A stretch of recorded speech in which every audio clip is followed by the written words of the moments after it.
All over India, every October, from the foothills of the Himalayas to the sun-bleached lands of the south, a great festival begins.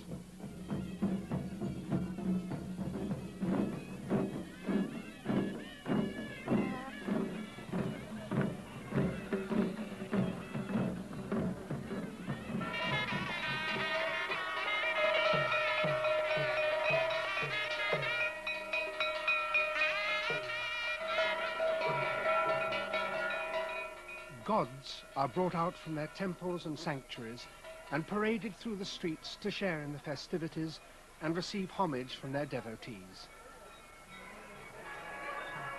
The ceremonies and rituals, the dances and the dramas will go on for 30 days and nights as the people celebrate a great and ancient victory, the death of the king of demons at the hands of a prince. The story of this prince's adventures and final triumph is as ancient as Homer and even longer than the Odyssey. In India alone, 500 million people know it in detail.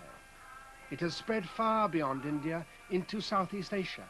In Java and Malaysia, they tell it in the shadow play. In Bali, they recreate it in dance, and in the temples of Cambodia, buried in the jungle, it's carved in stone on the walls.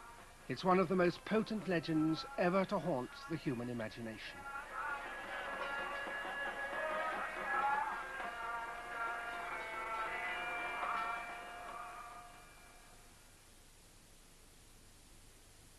The name of the prince was Rama. The saga of his adventures, the Ramayana. In the 8th century, a version of it was carved on the walls of these temples in central India at Ellora. The temples were cut out of solid rock, and at the bottom of the great pit in which they now stand, on the outside wall of one of them, the masons carved strips of pictures. These show the battle with the king of the demons, in which Prince Rama was helped by an army of monkeys. At the time this version was carved, 1200 years ago, the story was already 1,000 years old, and throughout the centuries since, it has continued to provide an unfailing stimulus to Indian artists.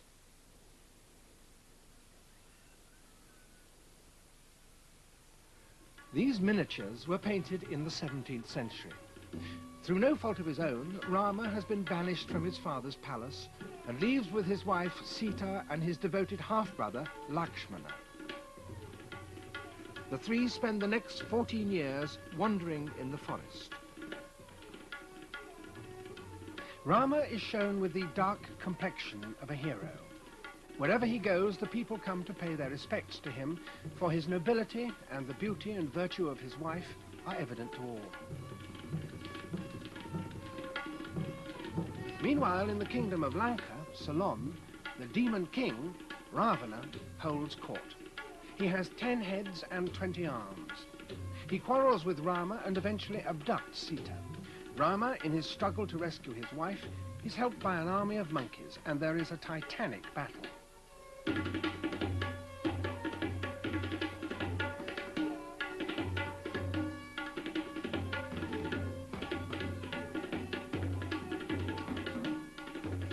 The demon king is transfixed with arrows and slain. And Rama, with Sita and Lakshmana, returns triumphant to claim his kingdom.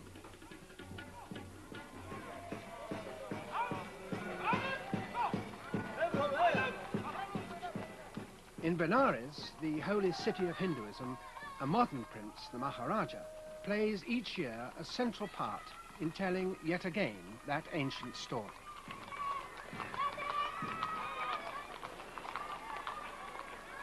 Just outside the city, in open country, the whole drama will be played by actors in 30 episodes, one every day throughout October. The Maharaja himself will preside over the performances. To many of the people, he's not merely a spectator or even a patron. To them, he is himself to some degree divine. He is Shiva's representative.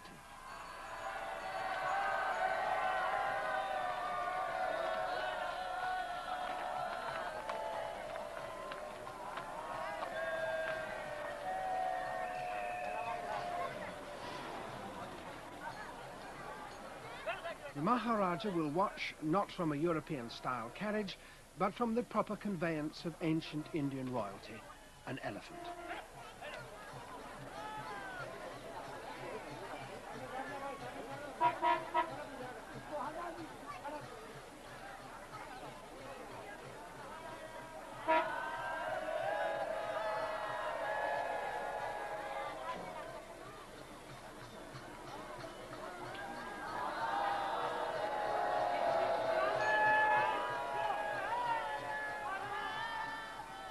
The people greet him with calls of "Hail, mighty Shiva." For most of the year, this tract of countryside is empty. But for these 4 weeks, it becomes an immense stage, perhaps the largest in the world, and its rivers and fields, woods and valleys become the wilderness through which Rama and Sita and Lakshmana wander. Every day, vast crowds assemble at that part of the wilderness where they know the next episode will take place. Today's drama concerns the demon king, Ravana. In a small compound that stands here all the year, he does penance to the Lord Shiva, the supreme god, and makes him an offering of fire.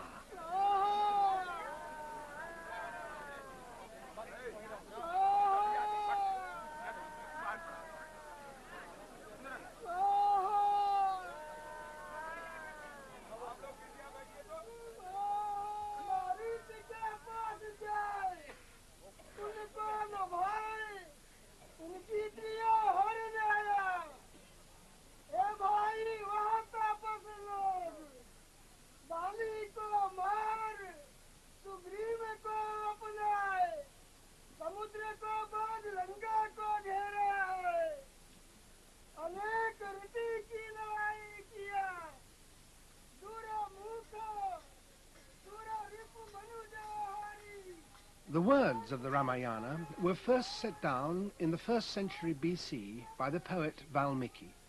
Nearly everyone knows them. The speaking of them is not an entertainment, but a religious chant and a way of keeping an ancient holy text alive. Many people have travelled for hundreds of miles in order to hear them spoken in this, the most holy of places. The afternoon episode is over. It lasted less than half an hour. The Maharaja, on his elephant, goes back to the city, and the people stay here singing a hymn in praise of the Lord Rama.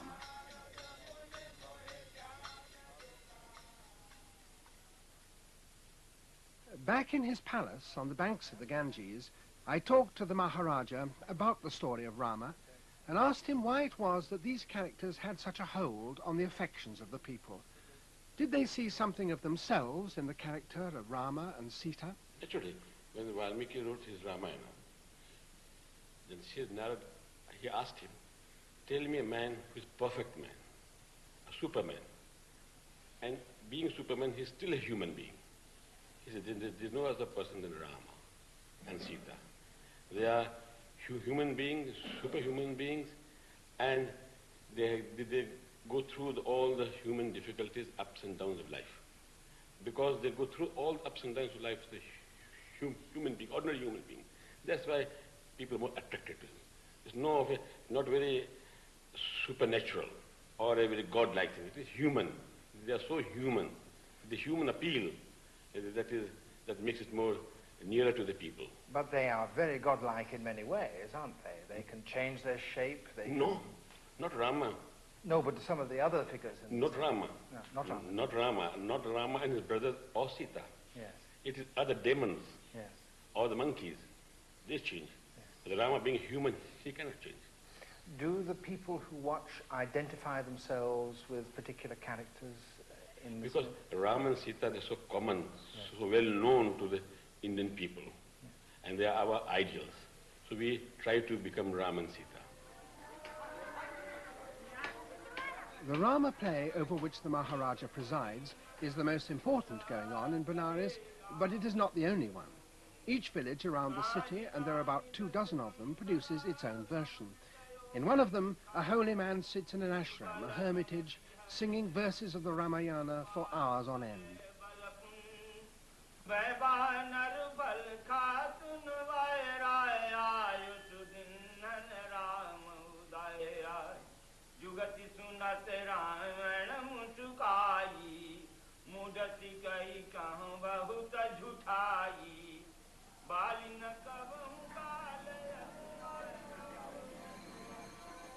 One of the great experts on the Rama plays, the Ramlila as they're called, is a doctor in Benares, Dr. Mehta. Everybody who comes to see this Ramlila know who are they, because they are their own friends, neighbors, shopkeepers of the area. Thus a very, very wonderful rapport is established. Here is the man who is my tailor, and he is playing the part of Ravan. Here is a man who is my barber. He is playing the role of my Hanuman. In this particular village, Hanuman, leader of the monkey army, is played by the local sari seller. He's done it for so long that he's begun to take on something of Hanuman's personality. He habitually wears yellow, Hanuman's colour, and his neighbours and friends no longer use his original name, but call him Hanumanji.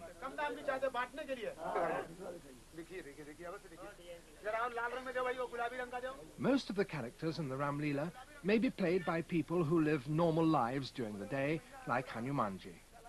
But the four central parts, Rama and Sita, Lakshmana and Bharata, the brother who remains in the palace, may only be performed by young boys who have been specially prepared. They are taken away from their homes 2 months before Ramlila starts and live here in an ashram. And every day while the Ramlila is in progress, they receive offerings from the people and are treated as though they had become gods.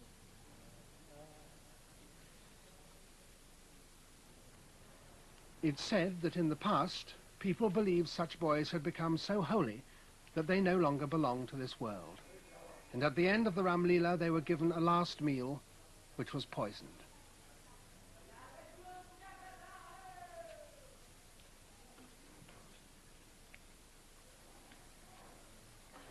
Throughout the month of October, pilgrims flock to Benares to see some part at least of the Ramlila. Sadhus, holy men, whose poverty and nakedness is a sign of their sanctity, are everywhere.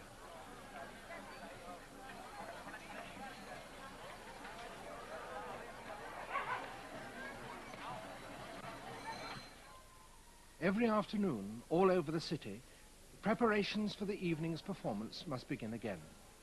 The boys who will play the holy quartet, Rama and Sita, Lakshmana and Bharata, must be given their elaborate sequined makeup, a process that takes several hours.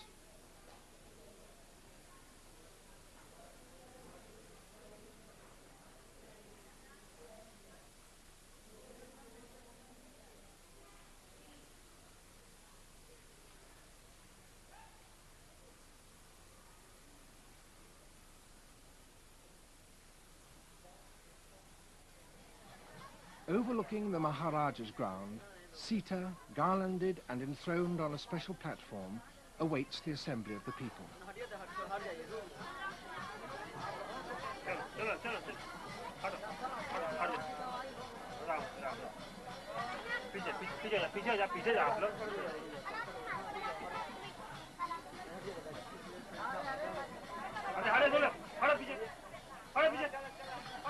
As the evening approaches, tens of thousands gather around the enthroned boys, singing and chanting. Excitement and religious fervour grows in intensity, filling the air and affecting everyone.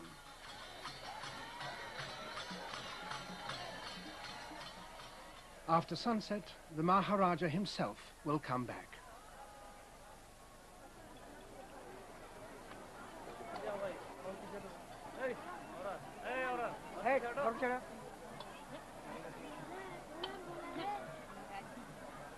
Like everyone else, the Maharaja will pay homage to the Lord Rama.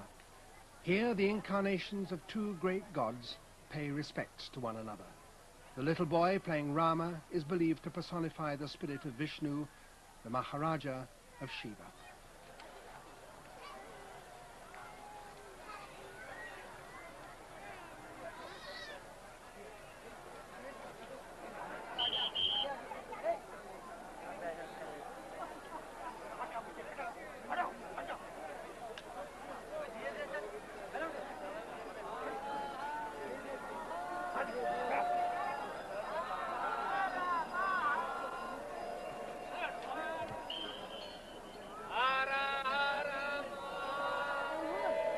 Tonight, Hanuman's monkey army, played by small boys in masks, will attack the Demon King.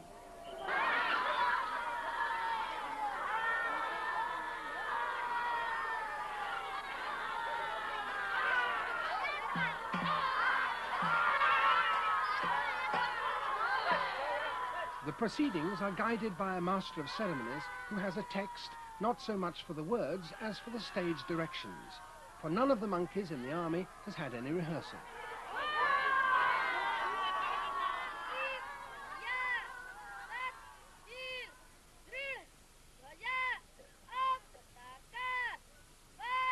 Rama and his brother Lakshmana are seated in front of the Demon King's city.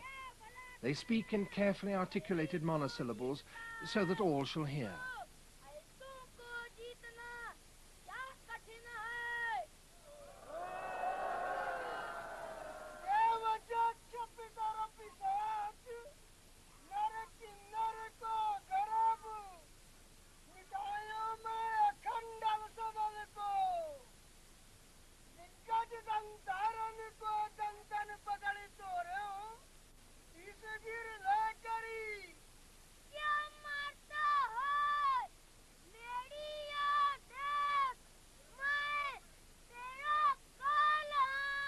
In the village, the same scene is being played.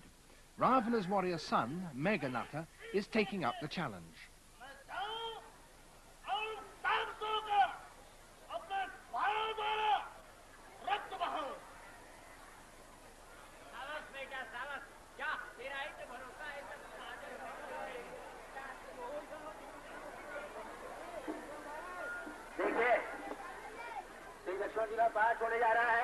आप लोगों की प्रार्थना है शांत रहें। अगर शांत नहीं रहेगी लाउड स्पीकर में आप लोगों को बात नहीं सुनाई पड़ेगा। आप लोग कृपया प्रार्थना कर रहा हूँ, शांत रहिए। ऐसा मेघनाथ बल वीर ना दिखाते हैं, माया तेरी चाहत विनाशन इनोवेशन। आज चाहत देखना है, तेज और ईमान का सख्त कुत्ता नहीं खड़ा है सर हिंदुस्तान का। मस्त हाथी की तरह मैं देश दीवाना हूँ मैं, जो वतन पर लड़ मरे वह वीर मर्दान ना हूँ मैं। नजर आम मृतक जन यही जमी है खान की और आसमां है खान का।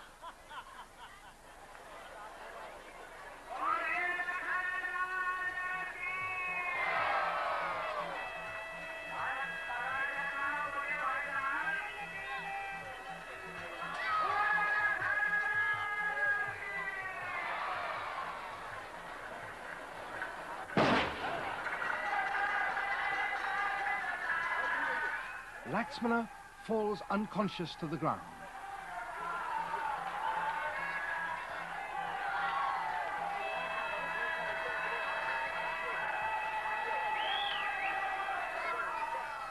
In the Maharajah's Ramlila that same evening, Lakshmana is also lying prostrate. Ravana comes to try and pick him up to take him back to his palace as a hostage.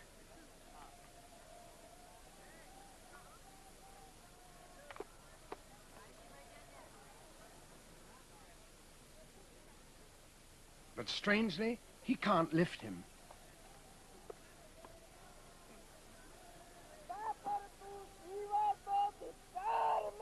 Now Hanuman, the leader of the monkey army, comes and carries Lakshmana to safety.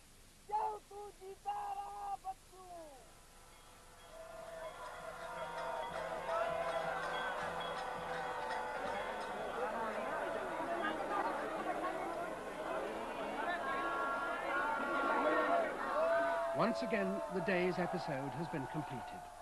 The gods and demons stand in line around Rama and Sita. Flares and fireworks are lit to give the vast crowd one last glimpse of their heroes before they leave them for another night.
All over India, long before dawn, people begin to stir again.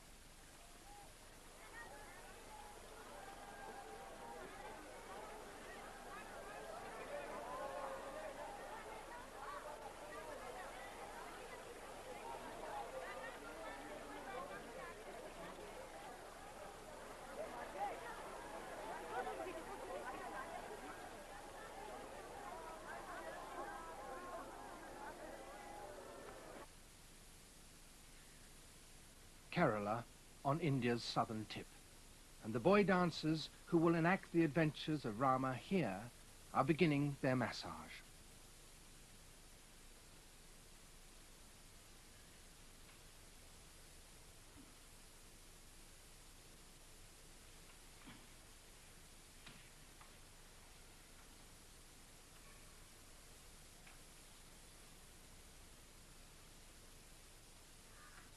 It's done with the feet, so that the greatest pressure can be put on the young, oiled body, stretching the muscles, bringing suppleness to the joints.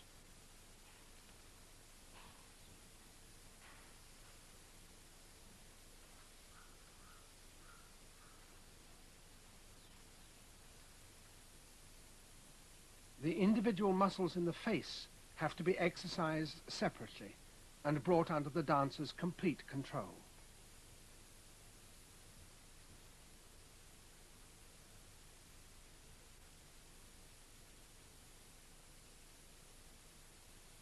The eyes must be large.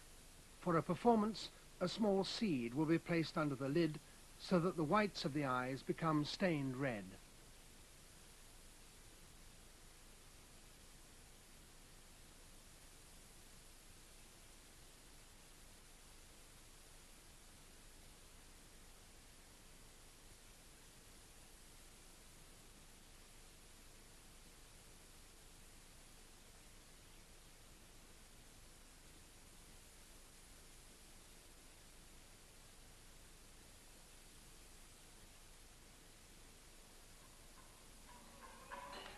The dancers here begin their training at a very early age. For 14 hours of every day they practice, exercise and study. And they must continue this arduous regime for 8 to 10 years if they're to become fully accomplished dancers.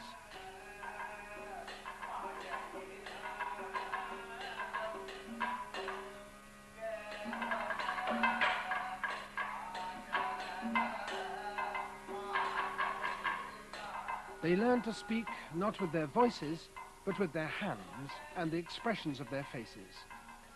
During a performance, the text of the Ramayana and other ancient sagas will be sung, and the dancer must echo it word for word. Adjectives, pronouns, verbs, all have their particular gesture.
The musicians who will accompany the dramas in Kerala also receive long training.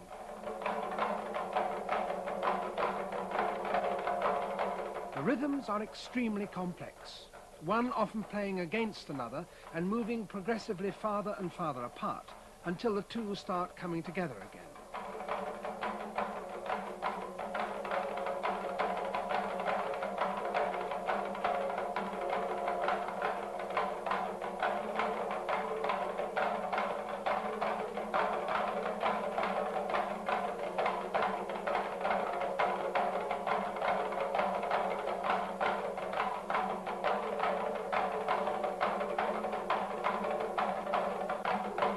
It's not only a difficult intellectual feat, it requires great physical stamina, for during a performance they will have to drum for hours on end.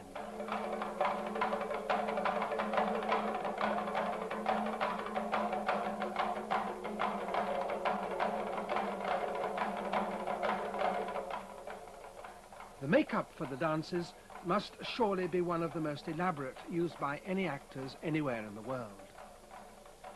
Stylized moustaches are represented by blades of paper. Colors have special meanings. Green symbolizes godliness, white, spirituality, red, ambition and violence, black, evil. And the whole makeup takes many hours to complete.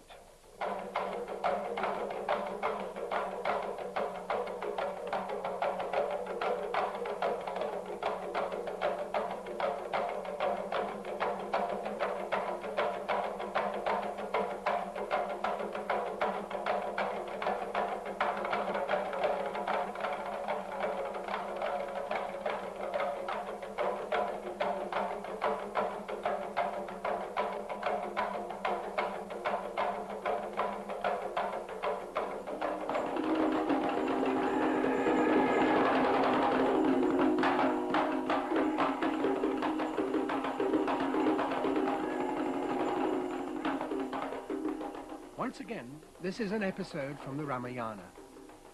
Much of the dialogue is in Sanskrit, the ancient language that is now incomprehensible to most of the audience, so the gestures are particularly important.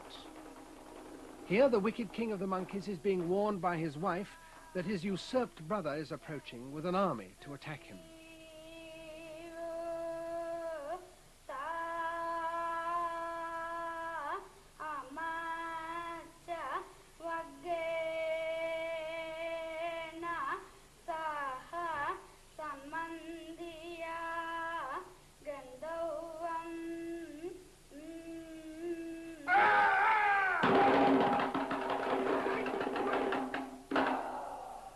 The brother is seeking the return of his kingdom.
Primeval and elemental though this extraordinary performance is, it is not by any means the oldest dance in India. This is.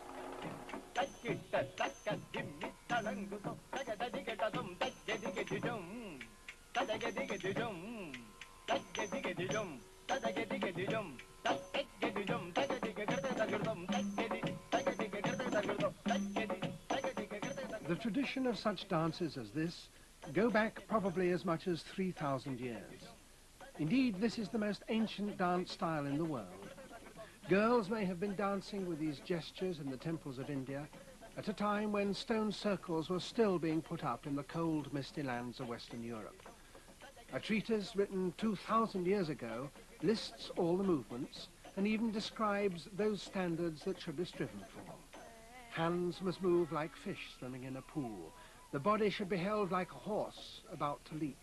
The limbs should have the suppleness of silk. And the feeling conveyed by the dancer should be like the ecstasy of a peacock dancing before his mate at sunset.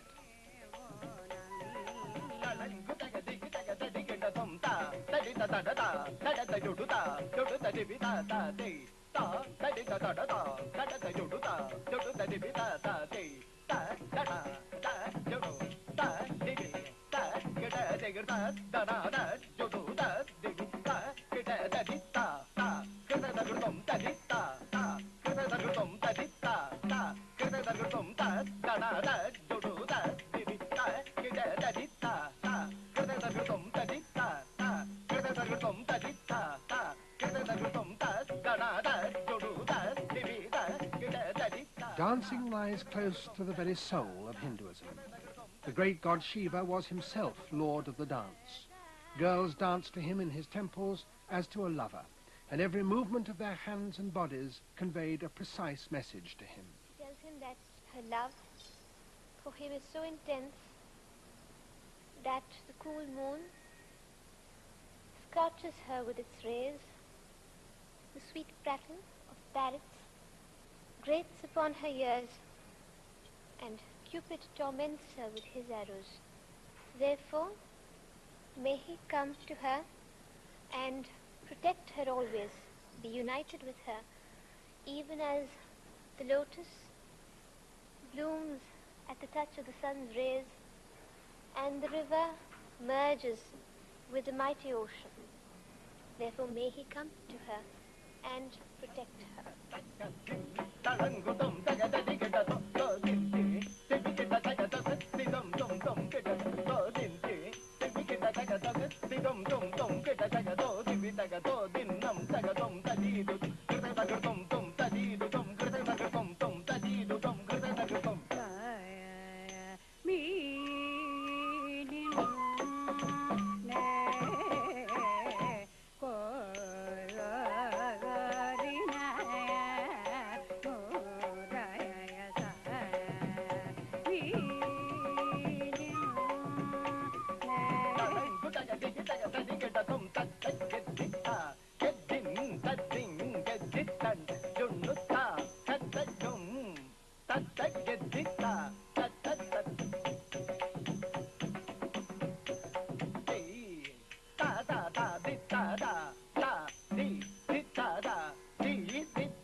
This dance style spread all over Southeast Asia and can still be seen in a modified form in the temples of Java, Bali, Thailand and Burma.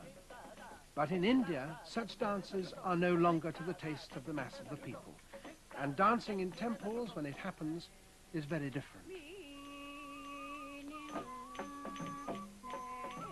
These mechanized dolls, pirouetting jerkily in a temple in Benares, are a recent installation but a huge attraction.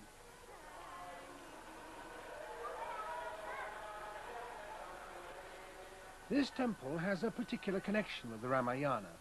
Valmiki, the poet who set down the story in verse in the 1st century BC, wrote in Sanskrit, but at the beginning of the 17th century it was translated into Hindi by a scholar called Tulsidas, and all 50,000 lines of it are carved here in marble as a memorial to him. To Tulsidas, as to Dr. Mehta, the Ramayana is much more than a story. This man, Tulsidas, while writing this, even in the very beginning he has said that I have consulted the entire religious and philosophical literature and brought it here in a nutshell. Therefore, if you pursue the study of Ramcharitmanas, you will find all the various philosophies and the theological ideas are all there, and along with the idealism, how a brother should behave with a brother, how person should obey their parents and teachers, how they should oppose the evil or bad things. Everything, the relationship of husband and wife, everything is there.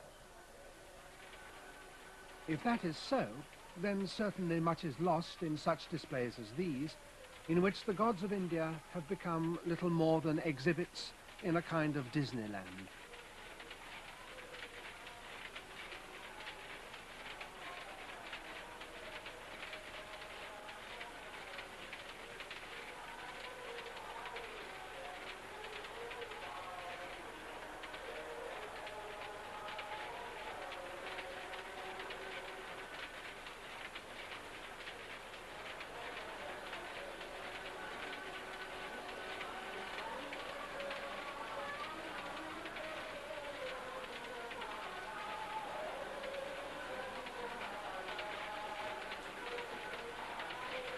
But the story of the Ramayana is robust and has undergone all kinds of simplifications and distortions and yet retained its power.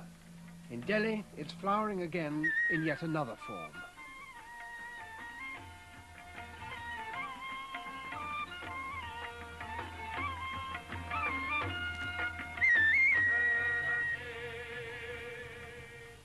Here the drama is told with dance styles drawn from all over India and presented on a Western stage with a full battery of microphones and spotlights in a manner suited to the taste of city dwellers who are also enthusiastic cinema goers.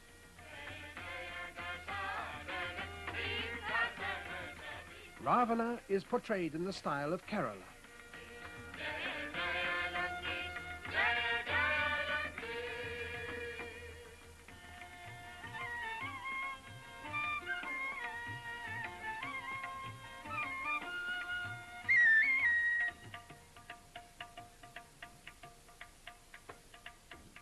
The makeup these artists use is an amalgam of Western techniques demanded by powerful electric lights and the traditional devices for changing the face of a man into a demon, a woman into a goddess.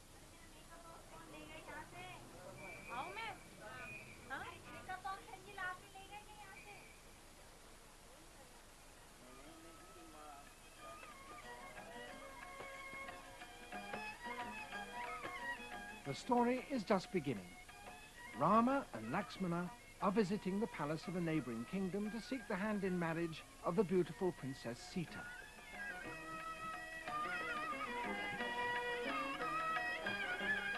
She welcomes them with polite reserve, but she's already seen Rama in the temple garden and fallen in love with him.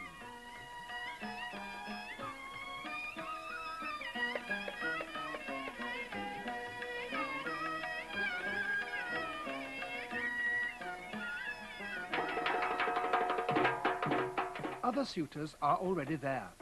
The successful one will be he who can bend the bow of the great god Shiva that lies in the palace.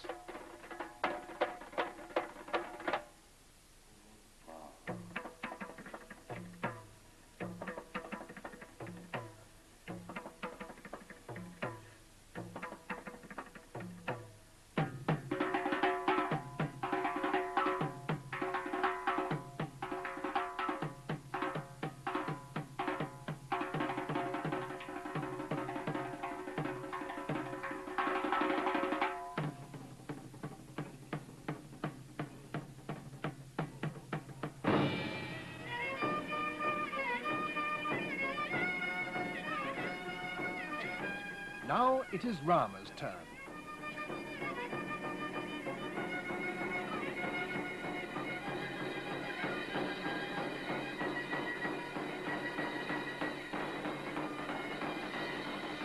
So Rama and Sita are married.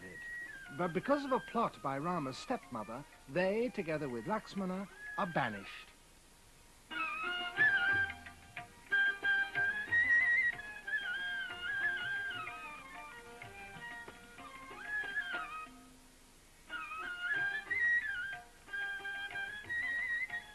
While wandering in the forest, they meet Ravana's sister, Shurpanakha.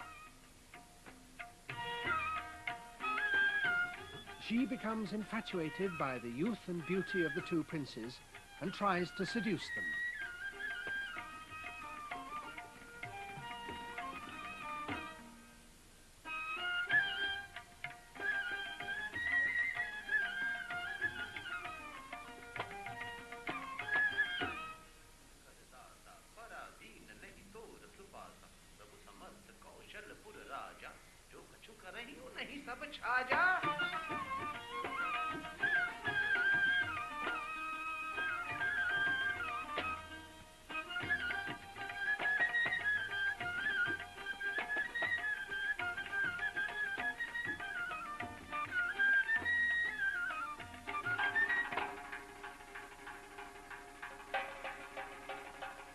Infuriated by her persistence, Lakshmana decides to punish her.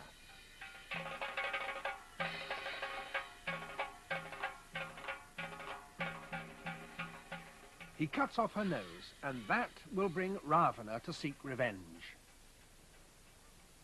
Not far away in Delhi, gigantic images of Ravana are being made.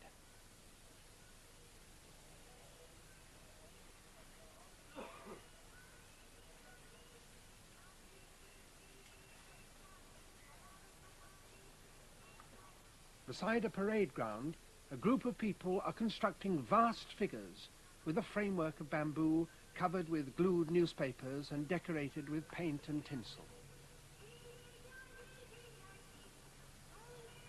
Not only will Ravana and his family be represented, but also the buildings of his city in Lanka.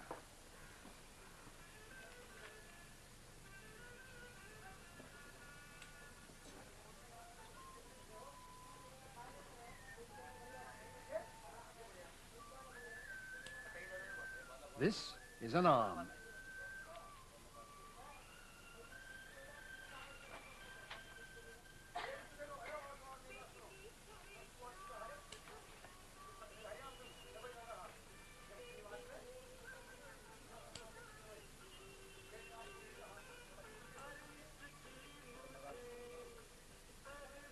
And this, a hand.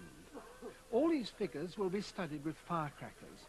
This is a very specialized craft demanding great experience and is traditionally done by people who, oddly, are not Hindu but Muslims.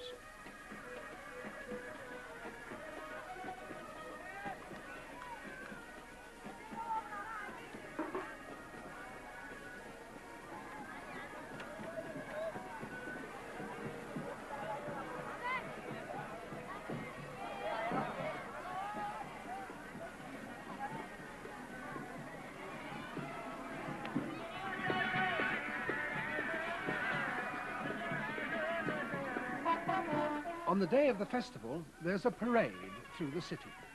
Commercial firms are quick to exploit the opportunities of a show that will be watched by tens of thousands. City organizations provide floats carrying tableaus from the Ramayana.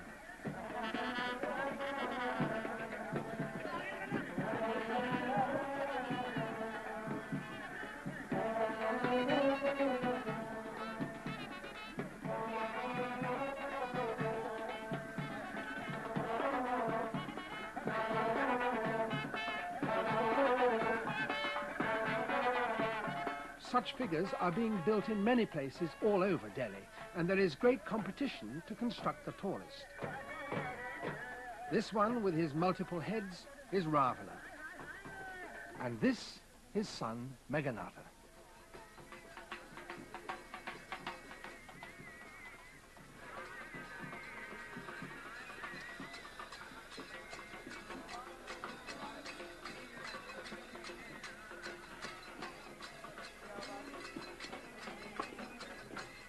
These figures, at 110 feet tall, are claimed to be the champions of all Delhi.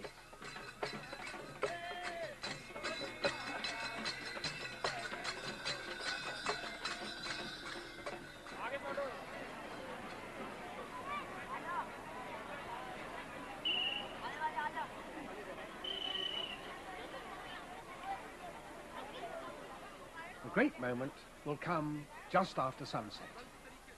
Now, the palace of Lanka will go up in flames.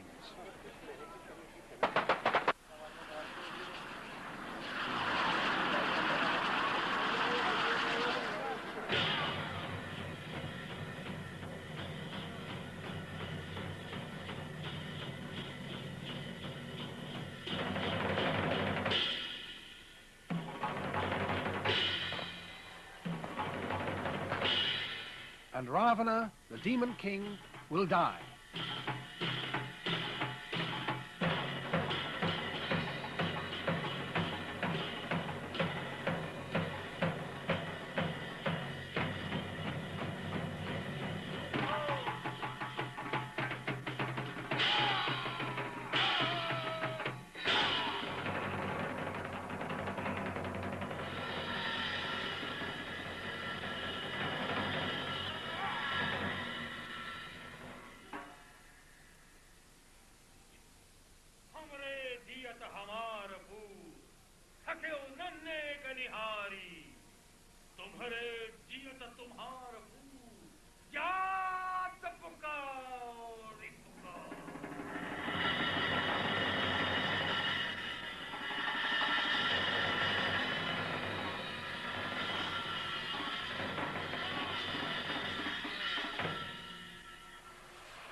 Delhi, the victory has been won and the celebrations are at an end. But in Benares, one more episode is yet to be played.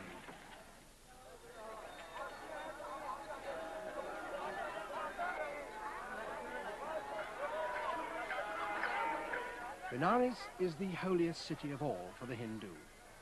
It was founded about the same time as Babylon was being built. It is arguably the oldest living city in the world. The great god Shiva was worshipped here on the banks of the Ganges some 3,000 years ago.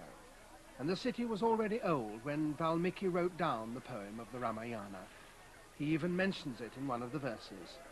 It's hardly surprising that the Ramleelas played out here have a special sanctity and are portrayed with more reverence and in more detail than anywhere else in India.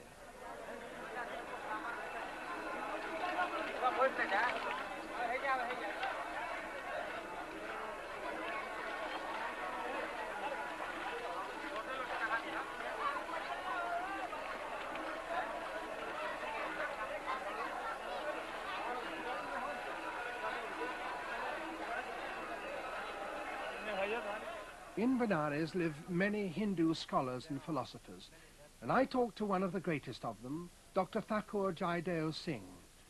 He believes that the Ramayana is far more important than a mere folk drama and sees in it profound lessons for all humanity. See, according to Indian philosophy, man is a very complex being. He is not simply mind and body, the psychosomatic organism, as the psychologists put it. He is body plus what they call pranamaya kosha, that is the life principle, the vital principle, plus the mana, the mind, plus buddhi, a higher consciousness than the ordinary mental consciousness, and finally the Anandamaya Kosh of the Great Spirit itself. So in Ramayana and all these arts, all Indian arts, have been generally following a practice of bringing out some of the important features of all these levels. Entire story takes place inside our body. I may explain here that we have no Satan.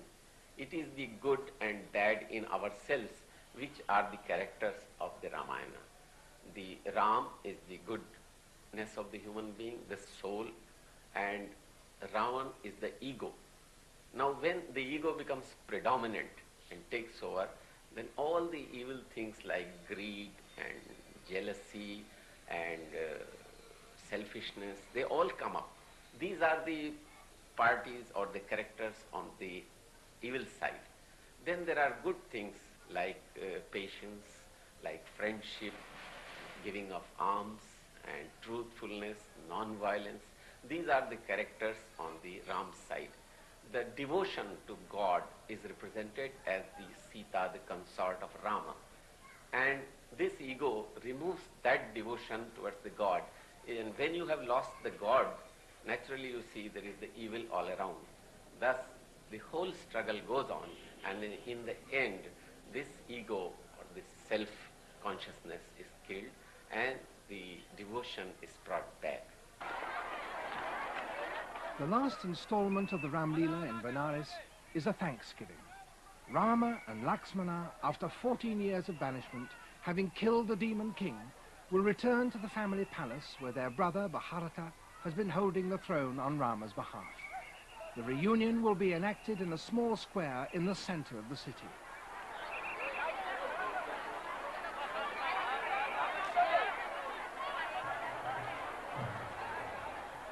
The crowds that have assembled here for this brief incident are the biggest of the entire festival. Why is this particular episode of the Ramayana so important for the people here? Because if you identify yourself with the story, you also or the people have waited for 14 years for Ram to come back. Today is that great happy moment when the brothers from exile will come. And also because Bharat, if they don't come, Bharat will cremate himself, will die. So this is a great moment. The person who is to rule them has now come back. And how many people have come here to see it, do you think? Usually 200,000 people collect, or sometimes it even goes to 400,000 people. This is the greatest show on earth of the smallest duration.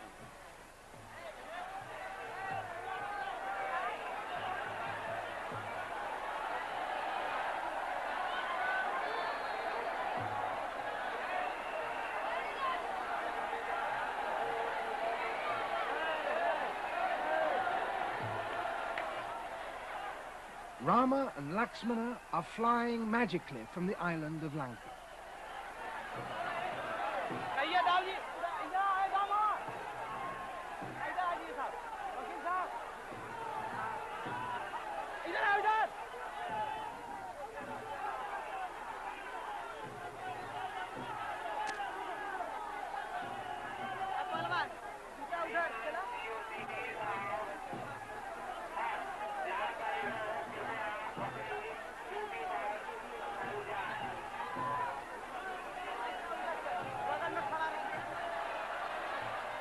The Maharaja, Shiva's emissary, comes to preside over the final triumph.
Maharajah and his younger brother in their palace climb to a platform to receive Rama and Lakshmana.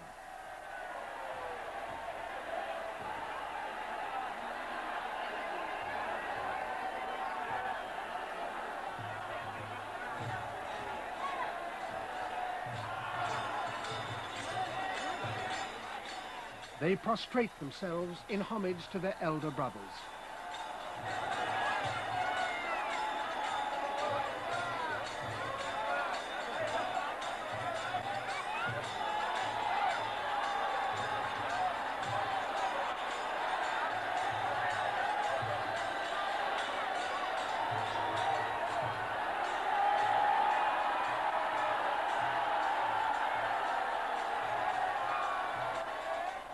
The four brothers are reunited. Rama has come home. Good has triumphed.